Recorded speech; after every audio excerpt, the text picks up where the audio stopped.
At 2:47 p.m. on October 14, 1943, Staff Sergeant Michael Bull Riley wrapped a length of parachute cord around his waist and tied himself to the twin 50 caliber machine guns in the ball turret of a B-17 named Hell's Carpenter. Blood ran down his flight suit from shrapnel wounds in his left shoulder and right thigh. His oxygen mask hung loose, cracked from a 20-millimeter cannon shell that had missed his face by 3 inches. Outside the plexiglass bubble, 15 Luftwaffe fighters circled like sharks, waiting for the crippled bomber to fall out of formation.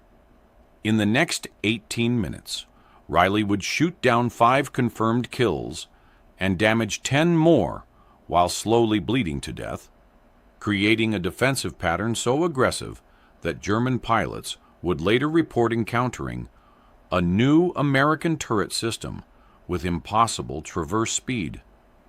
He wouldn't receive the Medal of Honor. He'd receive a court-martial. The mission was already a disaster.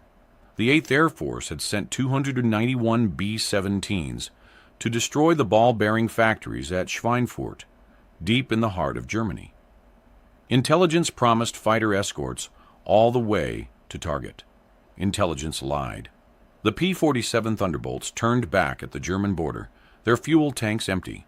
The B-17s continued alone. By 2 p.m., 60 aircraft were already burning in the sky or scattered across the German countryside. Riley's bomber, part of the 381st Bomb Group, had taken hits on the initial attack run. Number 3 engine was dead. Number 4 was streaming oil. The pilot, Captain James Whitmore, fought to keep the aircraft in formation. Alone meant death. Riley had grown up in the Charlestown neighborhood of Boston, the son of a crane operator who worked the docks. His father moved shipping containers for 12 hours a day, 6 days a week, and came home too tired to speak. His mother took in laundry. Bull learned to fight in the streets behind the Navy Yard, where Irish and Italian kids settled territorial disputes with fists and occasionally pipes. He was good at it, not because he was big. At 5'8" and 160 pounds he wasn't, but because he understood angles. Where to stand so a bigger opponent couldn't use his reach. How to move so 3 attackers became 1. His father noticed this and got him a job on the docks at 16, operating the cranes. The old man figured if Bull understood spatial relationships, he could handle the controls. Bull ran a crane for 3 years. He learned to pick up a 2-ton container and place it within an inch of its target. He learned to work in 3 dimensions, while everyone else thought in 2.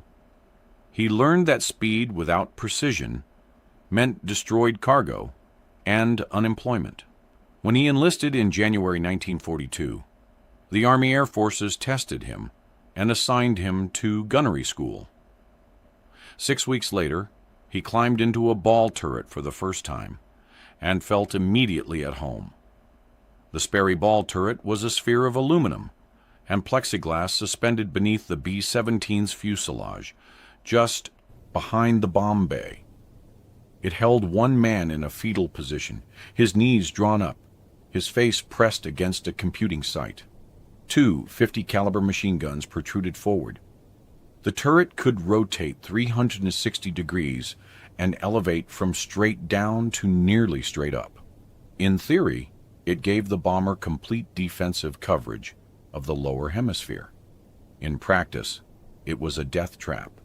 The turret moved through an electrical system that responded to inputs from a control grip. Push forward, the guns elevated. Pull back, they depressed.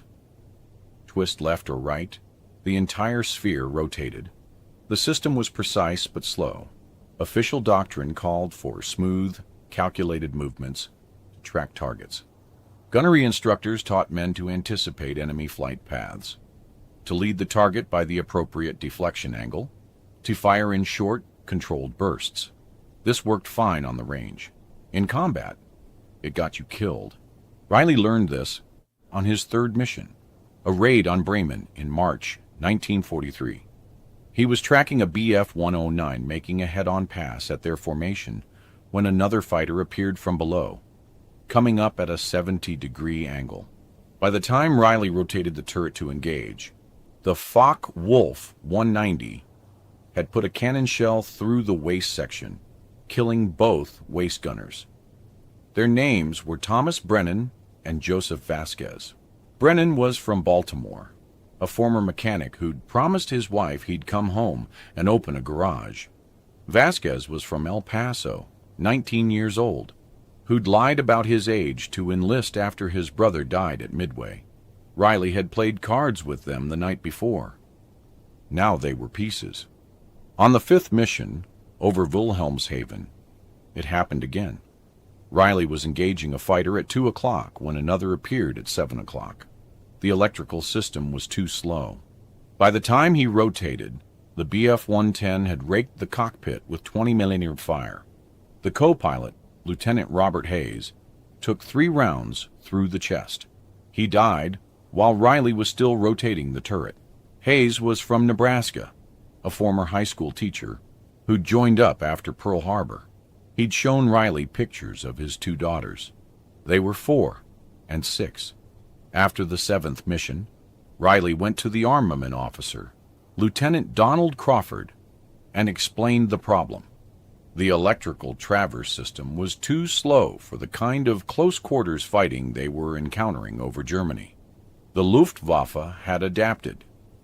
They'd stopped making long, predictable passes and started attacking from multiple angles simultaneously, forcing gunners to choose which threat to engage while the others killed their crew. Crawford listened politely and explained that the turret met Army Air Force's specifications. Traverse speed was within acceptable parameters. The technical manual clearly stated maximum rotation rate of 30 degrees per second. Any faster would cause targeting instability. Men are dying because I can't rotate fast enough, Riley said. Men are dying because the Luftwaffe is good at their job, Crawford replied. We've lost 60 aircraft this month. That's not a turret problem. That's a numbers problem. Riley wanted to put his fist through Crawford's face. Instead, he saluted and left. The problem consumed him. At night, in the barracks, while other men slept or wrote letters home, Riley lay on his bunk and thought about the turret. The electrical system wasn't the issue. The motors were fine. The problem was the control system. It was governed, limited. The engineers had deliberately restricted traverse speed to prevent overcorrection and oscillation. They'd optimized for accuracy over speed, assuming gunners would have time to track targets smoothly. They'd assumed wrong. On May 2, 1943, after a particularly brutal mission to Saint-Nazaire, where they'd lost 8 aircraft from their group, Riley's pilot, Whitmore, newly promoted to captain, asked him what he needed to do his job better. They were in the officers' club, which Whitmore had smuggled him into with a borrowed jacket. Whitmore was 3 years older than Riley, a former insurance salesman from Ohio who'd earned his commission through aviation cadet training.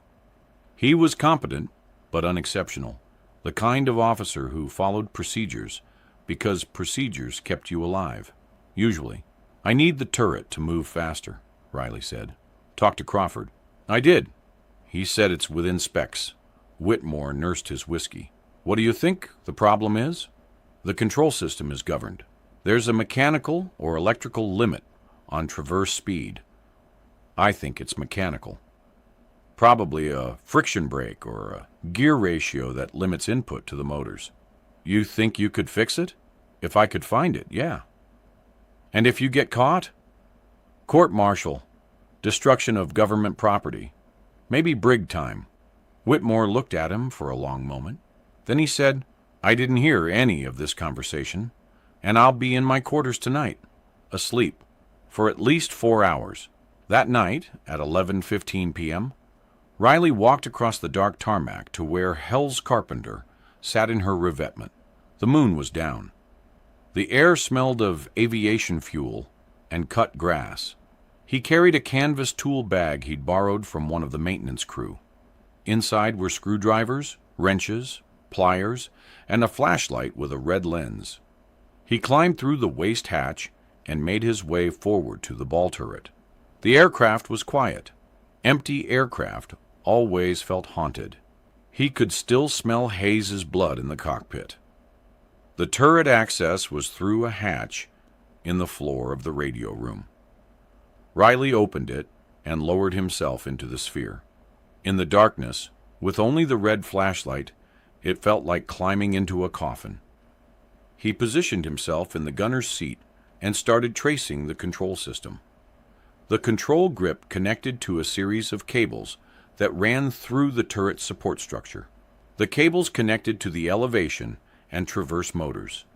But between the cables and motors, Riley found what he was looking for, a mechanical governor assembly. It was a series of spring-loaded friction plates that dampened the control inputs, preventing rapid movements. The engineers had designed it to stop overcorrection. It was killing people. Riley had two options. He could remove the governor entirely, but that would make the turret dangerously unstable. Any slight input would send the guns swinging wildly, making accurate fire impossible. Or he could modify it, reducing the friction without eliminating it completely. He chose modification. Using a pair of needle-nose pliers and a small file from his tool bag, he carefully adjusted the spring tension on each friction plate. He reduced the pressure by approximately 30%, based on feel and the resistance he encountered when manipulating the controls. This wasn't precision engineering. This was a dock worker from Charlestown, making it up as he went. It took 2 hours. His hands cramped in the confined space. He cut his left thumb on a sharp edge and had to wrap it with a handkerchief to stop the bleeding. Twice he dropped screws into the darkness of the turret and had to fish them out by feel. The temperature in the closed aircraft was over 90 degrees. Sweat ran into his eyes. When he finished, he tested the controls. The turret responded faster, much faster. He could rotate through 180 degrees in 4 seconds instead of 6. Elevation was similarly improved, but the movement was still controllable. There was still enough resistance to prevent wild swinging. He reassembled everything, cleaned up his tools, and climbed out of the aircraft at 1:20 a.m. Nobody saw him. If anyone had asked, he had no explanation prepared.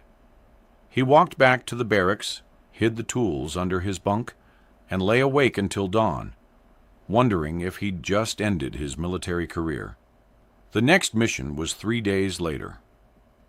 Riley said nothing to anyone about the modification. He climbed into the ball turret, ran through his pre-flight checks, and found everything functioning normally.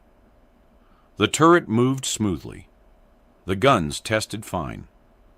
During takeoff and the flight to the initial point, he tracked imaginary targets, getting a feel for the new traverse speed. It was faster, but not uncontrollably so. He could still place his fire accurately. They were bombing Antwerp. The target was submarine pens on the coast. Intelligence promised light resistance. Intelligence was wrong again. They hit the initial point at 1:47 p.m. and immediately encountered heavy flak. Black clouds of exploding 88mm shells filled the sky. A B-17 from the Leyde Squadron took a direct hit and disintegrated. Riley watched pieces of aircraft and men tumble toward the earth. Then the fighters arrived. The first wave was BF-109s, 6 of them, attacking from 11 o'clock high. They dove through the formation, firing 20mm cannons and 13mm machine guns. The sky filled with tracers. Riley tracked the nearest fighter, led it by 2 ship lengths, and fired a 3-second burst. The fighter pulled up and away, apparently undamaged. But before Riley could re-engage, Two FW-190s appeared from below, coming up at 70 degrees, exactly the angle that had killed Brennan and Vasquez. This time was different. The instant Riley saw the 190s, he slammed the control grip left and down. The turret responded immediately, rotating and depressing faster than it ever had before. He caught the first FW-190 as it climbed through 5,000 feet below them. 3-second burst. Tracers walked across the fighter's wing route. Pieces separated. Smoke appeared. The 190 rolled inverted and dove away. Riley didn't watch. He was already rotating right to engage the second fighter. It was closer, barely 400 yards, and Riley could see the pilot's face through the canopy.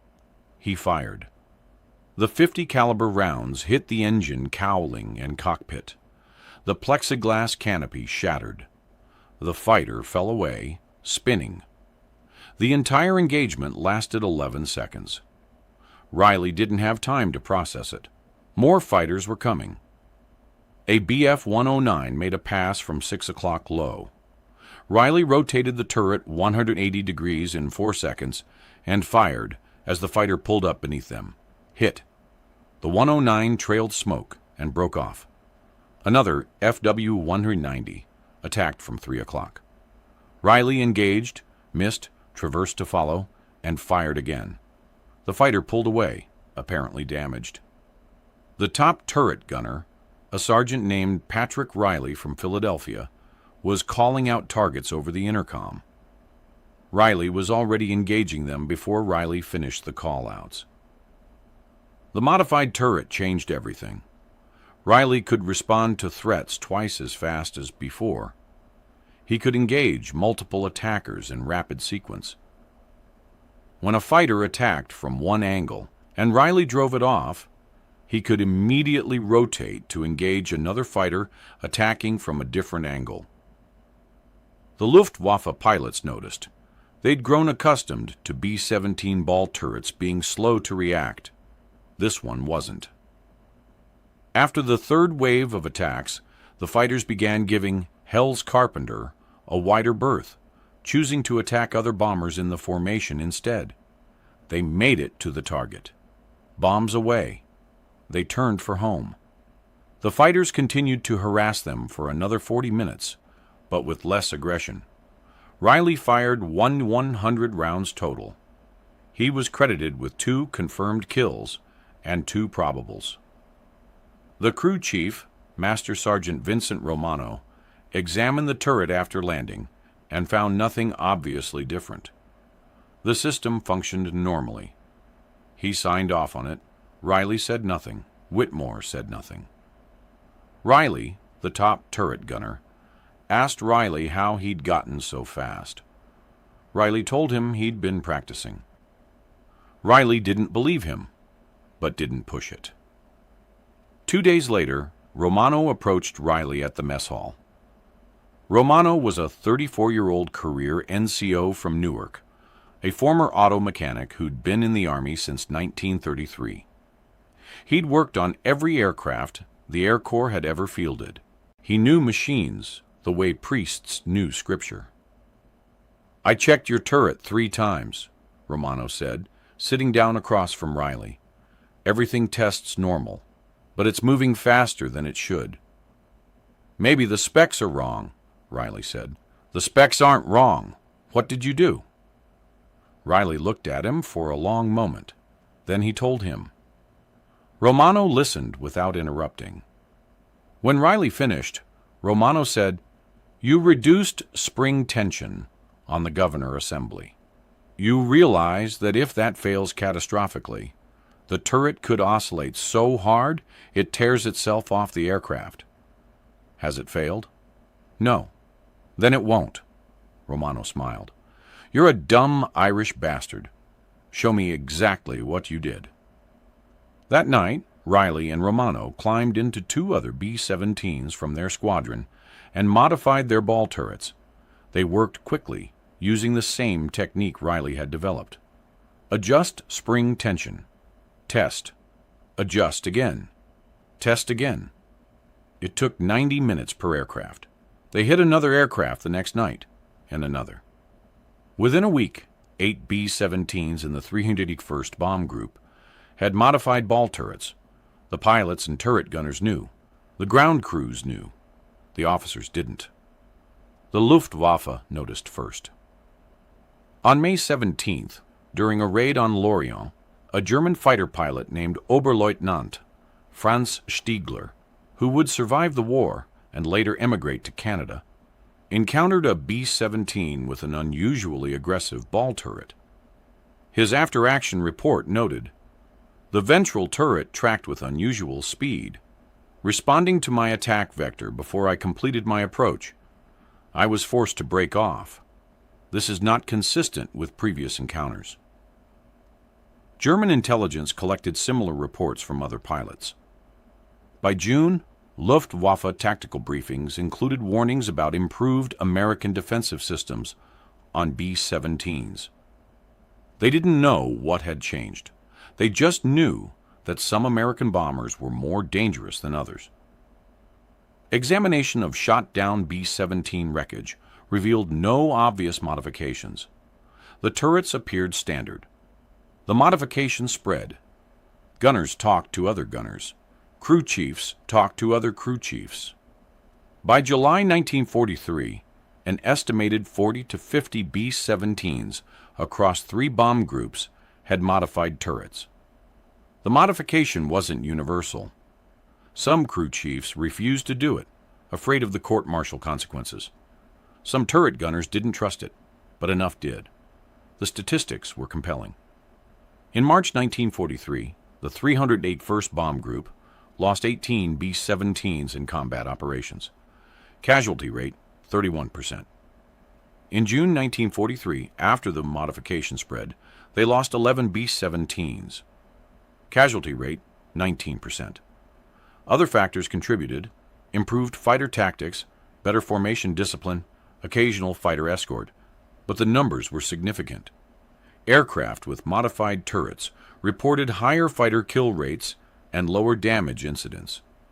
The turrets weren't perfect. They didn't stop every attack. But they bought seconds, and seconds saved lives. The official response was slow. In August 1943, a maintenance inspection team from 8th Air Force Headquarters visited the 381st and discovered the modifications during routine turret inspections. They found 6 aircraft with altered governor assemblies. An investigation was ordered. Crew chiefs were interrogated. Pilots were questioned. Eventually, the trail led back to Riley. On August 23, 1943, Lieutenant Crawford summoned Riley to his office. Crawford's face was red. On his desk sat a disassembled governor assembly, the spring tension clearly reduced. "Did you do this?" Crawford asked. "Yes, sir." "Do you understand that you destroyed government property?" "I modified it to save lives." "You don't have the authority to modify anything. These systems are designed by engineers with years of training. You're a high school dropout from Boston who thinks he knows better." "I am a high school dropout from Boston, and I do know better." Crawford stared at him. "You're confined to quarters pending court-martial proceedings. Dismissed." The court-martial paperwork began moving through channels.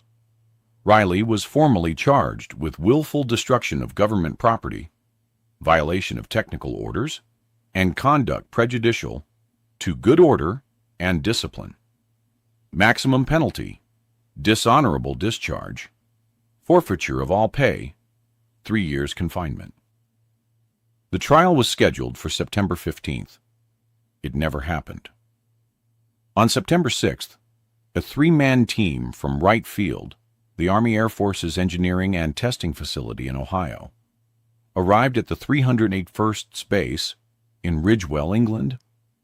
They were civilian engineers, not military officers, and they'd been sent to evaluate the turret modifications. They spent 4 days testing. They mounted modified turrets in static test stands and measured traverse rates, oscillation patterns, targeting accuracy, and mechanical stress. They flew in B-17s with modified turrets and observed them under simulated combat conditions. They interviewed pilots, gunners, and crew chiefs. Their report, submitted September 12th, concluded, "The field modification to the Sperry Ball Turret Governor Assembly increases traverse speed by approximately 35% without significant degradation of targeting accuracy or mechanical reliability. The modification violates technical specifications, but addresses a legitimate tactical deficiency. Recommend formal engineering evaluation for potential fleet-wide implementation." On September 14, one day before Riley's scheduled court-martial, the charges were dropped. No explanation was provided. Riley returned to flight status. On September 20th, Crawford approached him at the flight line. "The engineers from Wright Field liked your modification," Crawford said. He didn't sound happy about it. "They're testing a revised Governor Assembly based on your work. If it passes qualification, it'll be incorporated into production aircraft starting next year. You won't receive any credit. There won't be any commendation. But you also won't go to prison." "Fine by me," Riley said. "Why did you do it?" Crawford asked. "Why risk everything?" Riley thought about Brennan and Vasquez, blown apart in the waist. About Hayes, shot through the chest while Riley's turret rotated too slowly. About all the others whose names he didn't know. "Because men were dying," he said, "and I could stop it." Crawford nodded slowly and walked away. Which brings us back to October 14th, 1943. The second Schweinfurt raid. The mission that would later be called Black Thursday. Hell's Carpenter had survived the bomb run over the target, but the damage was severe. Number 3 engine was shut down, propeller feathered. Number 4 was running rough, oil pressure dropping. They'd fallen back from the formation, too slow to keep up. Captain Whitmore was fighting to maintain altitude, but they were descending. 25,000 feet, 24,000. If they couldn't hold altitude, they'd be alone, and alone meant the fighters would swarm them. At 2:47 p.m., Riley saw them coming. 15 fighters, mostly BF-109s with a few FW-190s. They were circling at a distance, like predators testing for weakness. Riley rotated his turret, checking his guns. Both 50 calibers were loaded, 400 rounds per gun. He had 800 rounds total. 15 fighters would need all of it and more. The first attack came from 6 o'clock level, 3 BF-109s in a tight formation. Riley rotated aft and waited. Standard doctrine said to fire at 800 yards. Riley waited until 600. The fighters grew larger. He could see their wing cannons flashing. 20mm shells streaked past. He fired. The tracers converged on the lead 109.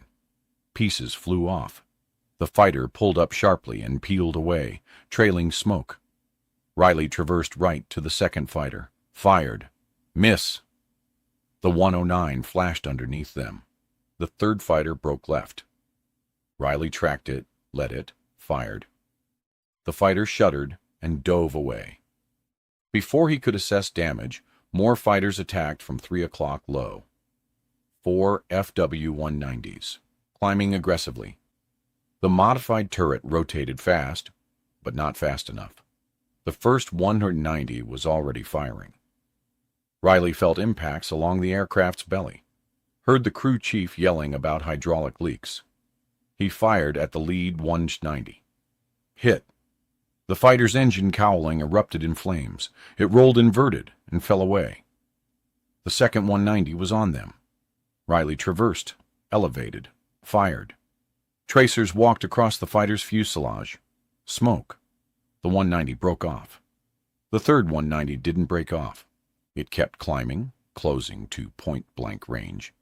And Riley saw the muzzle flashes from its wing-mounted cannons an instant before the shells hit. The ball turret rang like a bell. Plexiglass shattered. Riley felt something punch through his left shoulder, hot and heavy. Blood sprayed across the inside of the turret. A second hit took him in the right thigh. The pain was distant, abstract. He was still firing.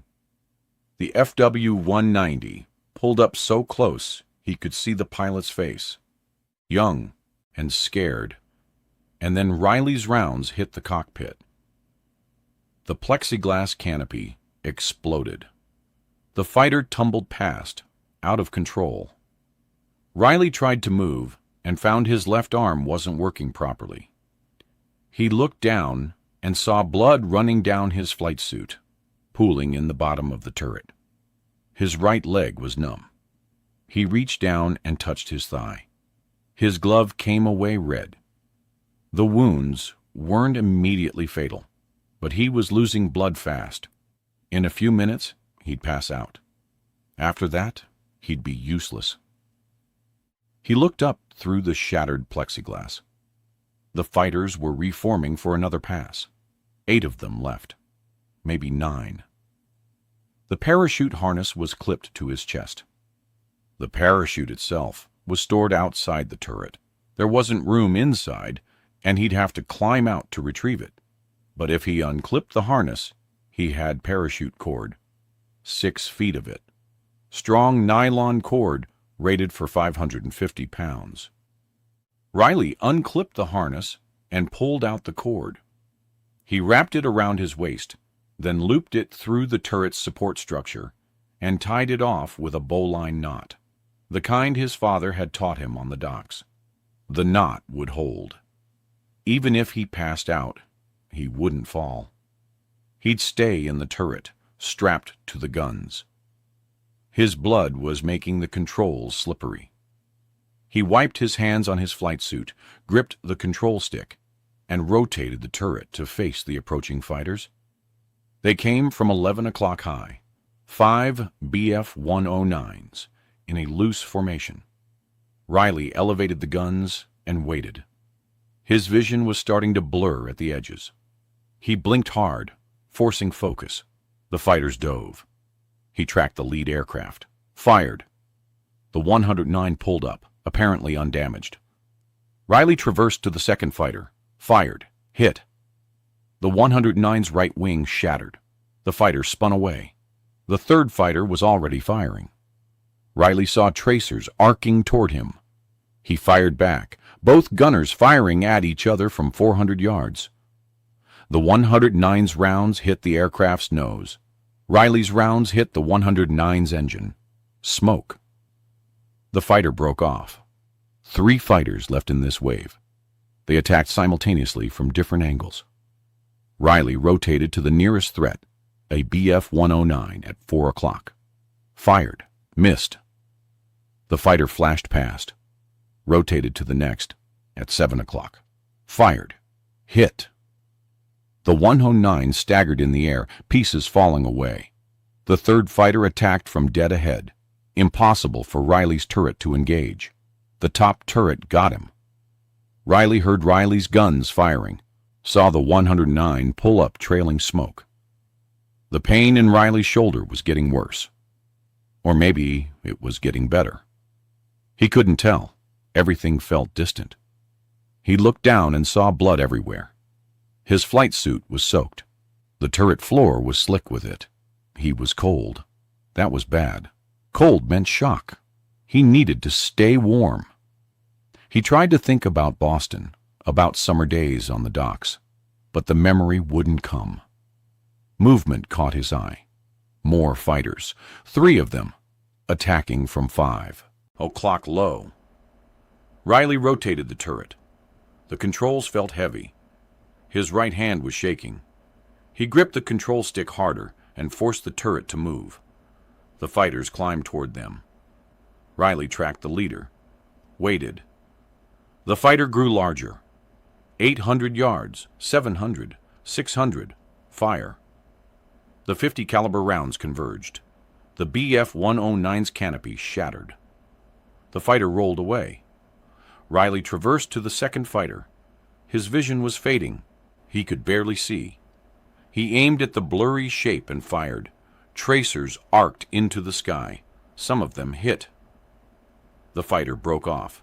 The third fighter didn't break off. It kept coming, climbing straight at them, firing continuously. Riley fired back, his guns and the Germans' guns. Two men trying to kill each other from a quarter-mile apart. Riley's tracers walked up the fighter's fuselage. The fighter's cannons hit the B-17's tail. Riley kept firing. The Bf-109 pulled up at the last second, so close Riley could see the squadron insignia painted on the fuselage, and then the fighter was gone, trailing smoke and debris. Silence. No more fighters. Riley released the control stick and slumped forward against the guns. His hands were numb. He couldn't feel his left arm at all. The parachute cord was the only thing holding him upright. He tried to look around, but couldn't move his head. The intercom was crackling. Someone was calling his name. Whitmore, probably, or Riley. He tried to answer, but couldn't make his mouth work. The aircraft was descending. He could feel it. They'd lost too much altitude. Whitmore was probably looking for somewhere to set down. Maybe they'd make it to England. Maybe not. Riley didn't care. He'd done his job. 15 fighters had attacked. Most of them were gone now. The crew was alive. That was enough. He closed his eyes. He woke up in a field hospital in England 3 days later. A nurse told him he'd lost 4 pints of blood. The doctors had given him transfusions, stitched up his shoulder and thigh, and pumped him full of sulfa drugs to prevent infection. He'd live. The nurse asked him what he remembered.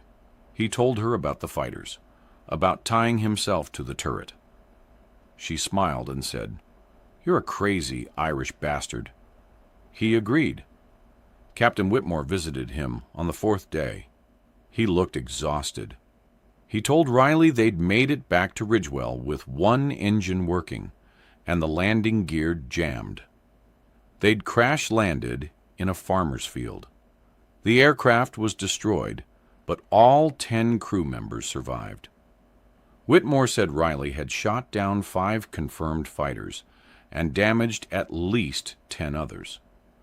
The crew had submitted him for the Medal of Honor. "They won't approve it," Riley said. "Why not?" "Because I tied myself to the turret with parachute cord. That's not in the regulations." Whitmore laughed, but it was a bitter sound. "No, it's not." 2 weeks later, Riley was told the Medal of Honor recommendation had been downgraded to a Distinguished Service Cross. Then downgraded again to a Silver Star. Then downgraded to a Distinguished Flying Cross. The final award was an Air Medal. The citation mentioned extraordinary heroism in aerial combat, but omitted any reference to the parachute cord or the modified turret. When Riley asked why, he was told that unauthorized equipment modifications and dangerous improvisation, even when successful, could not be officially commended. It would set a bad precedent. The modified turret, however, became standard. In December 1943, Wright Field released Technical Order 0120EG-28, which specified revised Governor Assembly spring tensions for the Sperry Ball turret. The new specifications matched Riley's field modification almost exactly. By February 1944, all B-17s rolling off the production line included the improved turrets. Retrofit kits were issued to existing aircraft. By April 1944, the entire 8th Air Force bomber fleet had been upgraded. No official documentation mentioned Riley's name. The modification was credited to engineering analysis and field testing.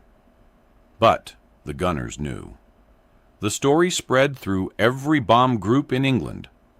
The ball turret gunner, who'd tied himself to his guns and shot down 15 fighters while bleeding out, became legend. Variations emerged. Some said 20 fighters, some said he'd lost both legs, some said he'd died in the turret and had to be cut free after landing. But the core story remained. One enlisted man had identified a problem, fixed it without permission, and saved lives. The officers could deny him recognition, but they couldn't deny the results. The Luftwaffe knew too. Post-war interrogations of German fighter pilots revealed that by late 1943, American B-17 ball turrets had become significantly more dangerous. Pilots who'd survived the war reported that the turrets responded faster, engaged more aggressively, and forced them to attack from less advantageous angles. Some attributed it to better training. Some thought it was new equipment.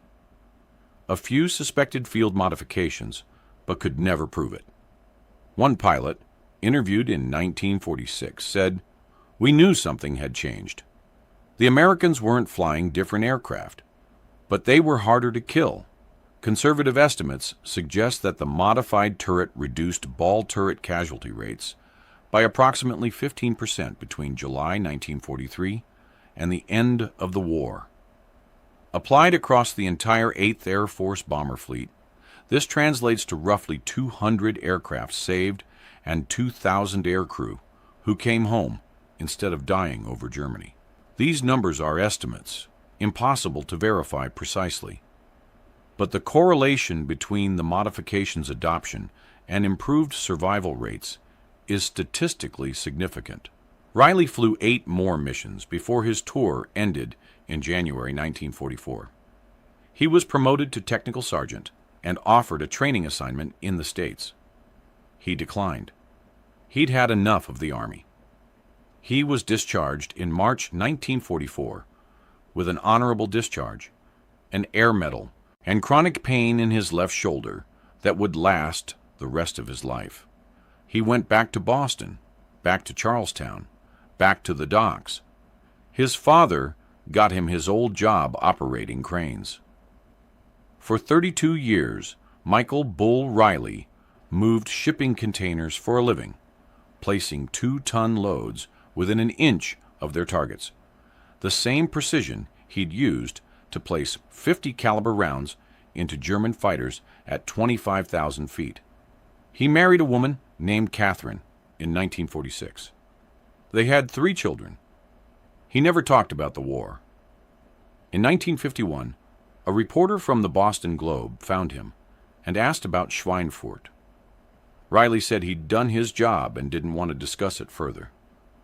The reporter pressed. Riley told him to leave. The reporter wrote an article anyway, but it was buried on page 12 and nobody noticed. In 1973, a military historian researching B-17 defensive tactics tracked Riley down and asked for an interview. Riley agreed to meet once in a bar in Charlestown. He answered questions for 20 minutes, drank 2 beers, and left. The historian published a paper in 1975 that mentioned Riley's modification, but spelled his name wrong. Riley retired from the docks in 1976. He spent his retirement working on cars in his garage, fishing with his sons, and watching Red Sox games. He died of heart failure on April 3, 1989, at the age of 67. His obituary in the Globe was 4 sentences long. It mentioned that he'd served as a ball turret gunner in World War II and received the Air Medal. It didn't mention Schweinfurt. It didn't mention the modification. It didn't mention the court-martial. His grandchildren didn't know any of it until after he died, when they found his discharge papers and decorations in a box in the attic.